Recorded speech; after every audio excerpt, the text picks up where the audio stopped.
Bom dia. Bom dia, irmãos em Cristo. Bom dia, família espiritual. Bom dia, povo abençoado com todas as sortes de bênção. Bom dia. Espero que todos vocês estejam no tudo incrível, tudo bem. Nós estamos com os olhos abertos. Diante de mais um dia, dormimos e acordamos graças ao Pai. E o meu desejo, espero que todos tenham tido uma noite sono tranquilo. Enquanto nós dormíamos, Ele, para onde nós olhamos, o autor e consumador de nossas vidas, preparou esse dia que se chama hoje. São 4h14 da manhã e aqui estamos de pé para alimentar o nosso homem interior e dizer: Pai, eis-me aqui para fazer não a minha vontade, e sim a do Senhor.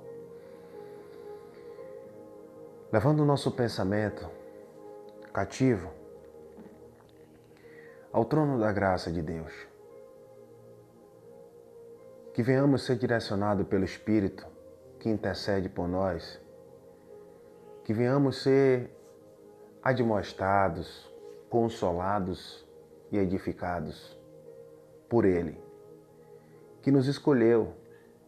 E dentro dessa experiência humana, nós cremos no Pai e manifestamos a Tua graça. Que o Teu perfume possa exalar por onde cada filho Teu que vai ouvir esta reflexão passar. Que venhamos dar frutos doces, não frutos amargos. Que as dúvidas, que as preocupações, elas sejam sanadas de acordo com a misericórdia do Pai. Que não venhamos desistir jamais dos nossos objetivos, dos momentos que passamos difíceis, porque tudo é perecível. Mas a palavra de Deus, ela permanece para sempre. Ela é eterna. Lá no livro de João, no capítulo 3, no versículo 16, ele diz que ele amou o mundo de tal maneira que deu seu Filho unigênito, para que todo aquele que nele crê não pereça, mas que tenha vida eterna. A vida eterna é saber que a nossa pátria não é terrena, a nossa pátria é celestial. Aos eleitos, os quais Ele escolheu, tem a vida eterna. Mas aqui estamos nessa experiência humana, onde nós não sabemos o dia que ela vai se findar. E o que fazemos? Cremos nele. Que nós não venhamos perecer. Por quê? A nossa pátria não é terrena. Nossa pátria é celestial. E assim nós dizemos: tudo é incrível por mais um dia de vida, pela vida do seu irmão, pela vida daquele que nós não conhecemos, pela vida de todos que são membros do corpo, que é a igreja, e o cabeça, que é Cristo. Meus amados irmãos, vamos refletir juntos. Aceitar Jesus e se aceitar. E nós ontem recitamos o Salmo 139, onde para onde nós formos, Ele está comigo, está conosco. E isso nos traz esclarecimento de que a gente não está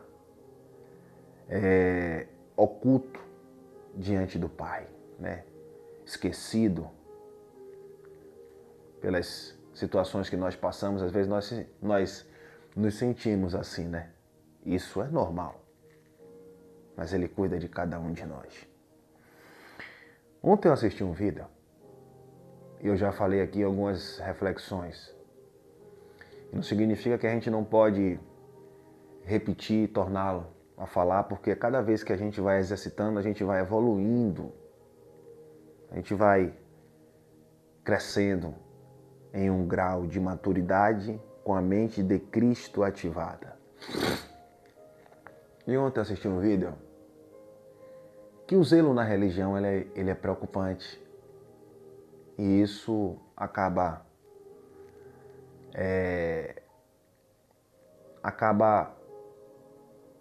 contagiando todas as pessoas, porque fica uma lacuna. E Jesus, quando você para estudar, refletir, entender a Bíblia, Jesus não deixava dúvidas e nem situações de que ele fazia acepção de pessoas. Que quando você chegasse a ele, tudo seria fácil e que o outro, né, que precisa ouvir a palavra, é um sem Cristo ainda. Não é. Porque eu sempre falo do ladrão da cruz que estava com ele quando ele levou aquela coroa ali. O ladrão não viveu neste caminho. Mas no espírito, ele era um eleito. Eu sempre recito Efésios 2:8. Pela graça sois salvo, por meio da fé. Isto não vem de vós, é um dom de Deus. O 9 diz, não vem por obras, para que ninguém se glorie. Então, a salvação divina não depende de mim e de vocês. Se dependesse, nós nunca seríamos salvos. A salvação divina dependeu, não dependerá, dependeu dele. Isso é um dom de Deus. E o que fazemos aqui? Manifestando o crer nele, o confiar nele, o viver em Cristo, o germinar o fruto do Espírito. Saber que a maturidade que nós adquirimos, a sabedoria que nós adquirimos do Pai é para evolução, não para regressão. Isso é viver. Ele nos ama incondicionalmente. Não é porque eu ligo esta câmera, porque eu gravo uma reflexão que eu sou melhor do que você, porque eu sou de Deus e você não é, porque você errou e eu também erro. Eu não me permito, não me permaneço no erro. A gente não é perfeito, nunca seremos. Por isso que não depende de nós, dependeu dele. Foi um feito dele na cruz que muitos hoje, a religião, infelizmente, ela invalida.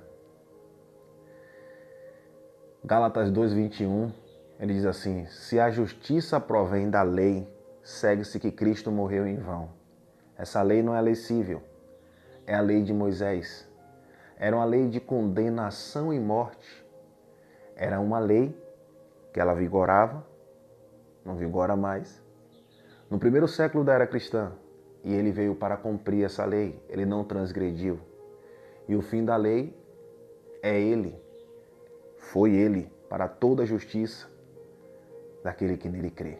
Que não pereça, que não sofra, mas que tenha vida eterna. Isso nós aprendemos com o Pai. E quando eu vi o vídeo, eu falei, eu vou trazer um esclarecimento. Tiago 3, o verso 11, ele diz assim, ó. Acaso, vou ler na versão da Bíblia Viva, mas olha só o que é você ler o contexto. Você fazer a hermenêutica do texto para você entender e não aplicar nos dias de hoje. E aplicar nos dias de hoje entendendo com uma sabedoria que ele nos dá. Não com uma condenação, como eu vi o vídeo. Mas não é uma condenação de uma pessoa que quer o mal. A pessoa apenas é zelosa, religiosa, acentuada. E isso às vezes prejudica. Porque quando você não busca o conhecimento, eu falo algo aqui e a pessoa pode tomar para ela e dizer, não, é isso mesmo, o irmão está falando, é verdade. E na religião tem isso, né? Um solta algo que vai soltando, todo mundo vai falando, parecendo um papagaio, né? Ouviu, reproduz, ouviu e não busca conhecimento. Lá em Oséias, no capítulo 6, no versículo 6, ele diz assim: meu povo perece por falta de conhecimento. Ele diz que quer misericórdia, ele não quer sacrifício, ele quer conhecimento. Ele diz, né? Em Oséias 6,6 ele diz isso: eu quero misericórdia. E olha o que diz em Tiago 3, no 11. Acaso pode uma fonte da água jorrar primeiro água doce e depois água amarga? Aí a pessoa diz assim: da mesma fonte, de uma fonte não se pode jorrar água doce e água salgada. Qual foi o sentido que a pessoa trouxe? O sentido foi esse, que a pessoa hoje não está mais no mundo e agora vive para Deus. Que não existe estar no mundo, né, que é a água salgada, e a água doce viver para Deus.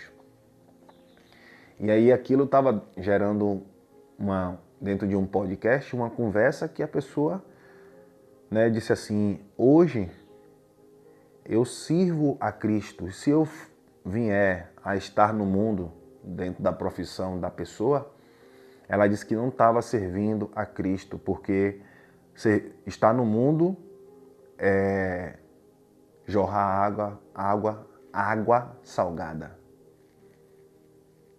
Nada a ver. E aquilo é zelo, com 0,0 sem conhecimento. E daqui a pouco você está infeliz dentro de uma situação porque você está achando que você está no mundo, e todos nós estamos no mundo, que as pessoas não entendem isso. Viver para Cristo é estar no mundo, agora com ordem e decência, com sabedoria. Porque a pessoa só é de Cristo quando ela está dentro de um local, ou quando ela está dentro de um local e ali ela é de Deus, e quem está fora não é de Deus. Está na água salgada. E quem está dentro está na água doce. Aonde tem isso? Na Bíblia? Não tem.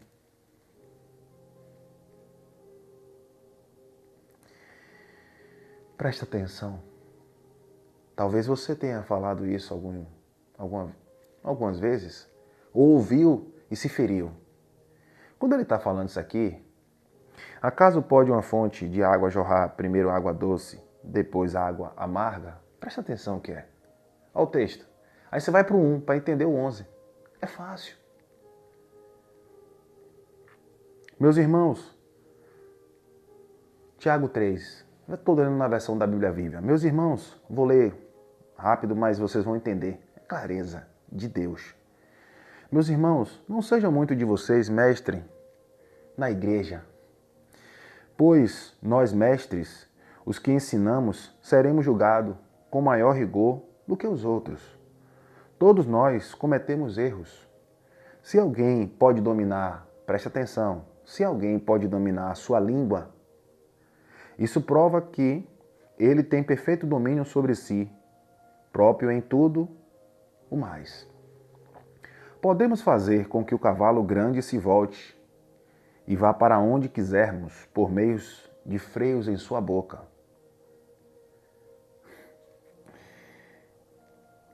E um leme minúsculo faz com que um navio enorme se volte para qualquer lado que o piloto queira que ele vá, mesmo que os ventos sejam fortes, ou seja, a gente tem domínio sobre essas coisas, correto?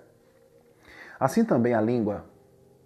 A língua é um pequeno órgão, mas se orgulha de grandes coisas. Olha o zelo. Uma grande floresta pode incendiar-se por meio de uma fagulha pequenina. É a língua uma chama de fogo.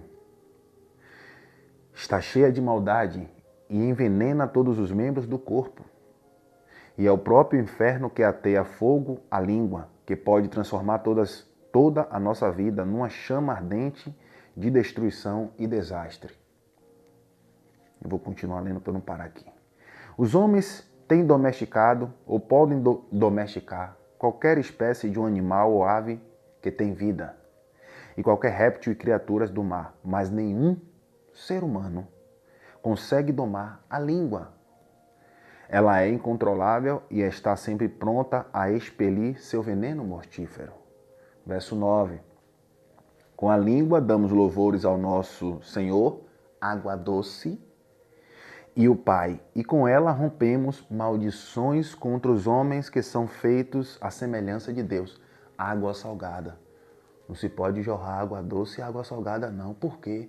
Porque você está dizendo que está dentro de um templo físico e aquele que está ali no bar jogando bola, ou não está nada de bar jogando bola, ou está na sua casa, foi se divertir numa festa, foi no casamento de alguém, foi nos 15 anos de alguém, está jorrando água salgada. E assim a bênção e a maldição vêm brotando da mesma boca.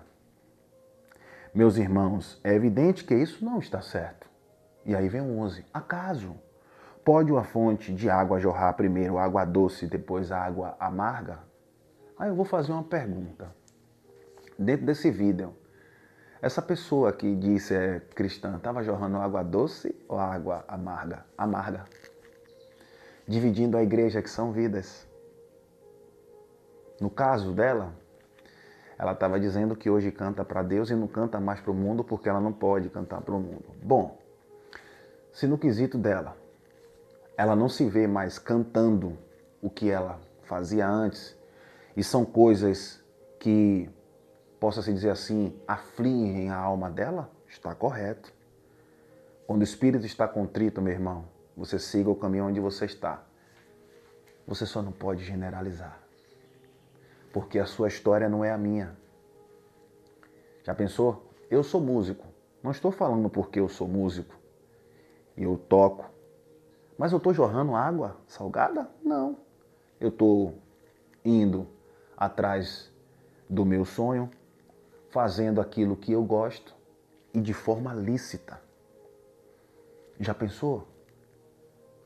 Se todas as profissões ou todas as pessoas, né, quisessem servir a Deus, mas entender que, um exemplo, um policial, ele não vai exercer no momento que ele tem que exercer a lei.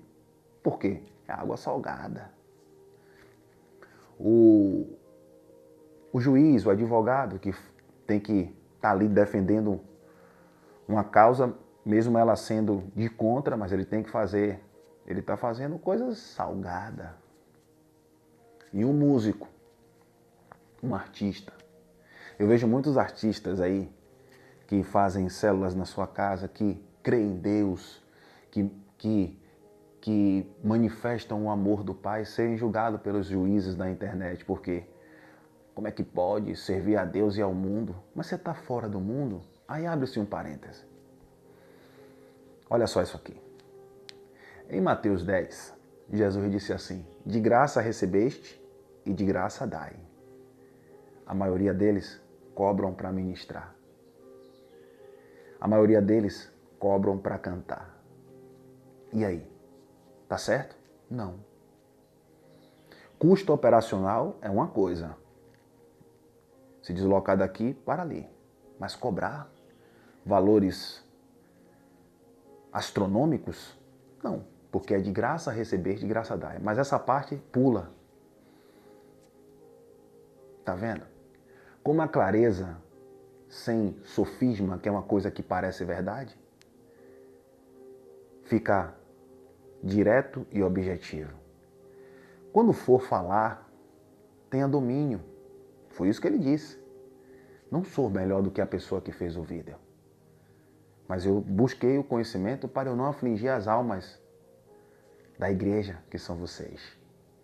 Eu falo, olha, largue tudo que está no mundo aí e venha. É assim? Foi assim que ele fez? Foi assim que ele fez? Foi? Com quem foi? Agora sim. Se você não se vê mais naquela situação, naquela profissão, aí você está ali, você está bem com você, beleza. Mas você não pode generalizar. E pegar um versículo fora de tudo, está falando da língua, poder da língua. E com essa língua aqui eu posso destruir a vida de muitas pessoas. Como a pessoa com zelo, sem conhecimento, pode destruir. Porque a pessoa se vê feliz ali tocando, cantando, músicas normais, músicas que deixam outras pessoas felizes e ela feliz. E outra coisa, Louvor, ele tem que ser cristocêntrico. É um assunto muito extenso para os momentos de reflexão aqui, e muitos louvores não são cristocêntricos. É muita emoção. Quando você para ver, a parte melódica é até boa, mas deveríamos parar para pensar que água doce e água salgada é quando você liga a câmera e diz obrigado, Deus, por mais um dia de vida, e daqui a pouco está ali no seu trabalho falando mal do outro, da religião do outro, falando palavras torpes, trapaceando fulano, ciclano. É sobre isso. Não pode jorrar da mesma fonte. Sou de Deus e daqui a pouco estou criticando todo mundo. Estou dizendo que eu agora sou de Deus e a pessoa não é. Porque eu não... Aí o vídeo continua assim... como é? Negue-se a si mesmo, pegue sua cruz e ande. Negar-se a si mesmo são paixões excessivas que vai me dar um mau testemunho. Não é negar-se a si mesmo ou deixar de fazer aquilo que me deixa feliz. Negue a si mesmo, pegue sua cruz. Responsabilidade. Cruz, ele está falando de responsabilidade. Para não terceirizar, para não espiritualizar. Se responsabilize. Negar-se a si mesmo é isso. Negar-se a si mesmo é quando eu paro para perdoar você, mesmo você sem merecer. Eu nego a mim mesmo, mesmo estando na razão, estou me negando. É isso. É eu silenciar no momento que preciso silenciar. Negar-se a mim mesmo é quando eu estou fazendo algo, um exemplo, eu estou comendo demais, estou tendo problemas de saúde, estou bebendo demais, estou me envolvendo em situações que eu estou passando vergonha. Negue-se a si mesmo. Seu orgulho, seu ciúme, sua altivez. E se conecte com Deus. Tudo incrível. Louvado seja Deus, que eu venha diminuir, que Ele cresça. E assim nós aprendemos com o Pai nesta manhã. Tudo incrível. Até amanhã. Graça e paz.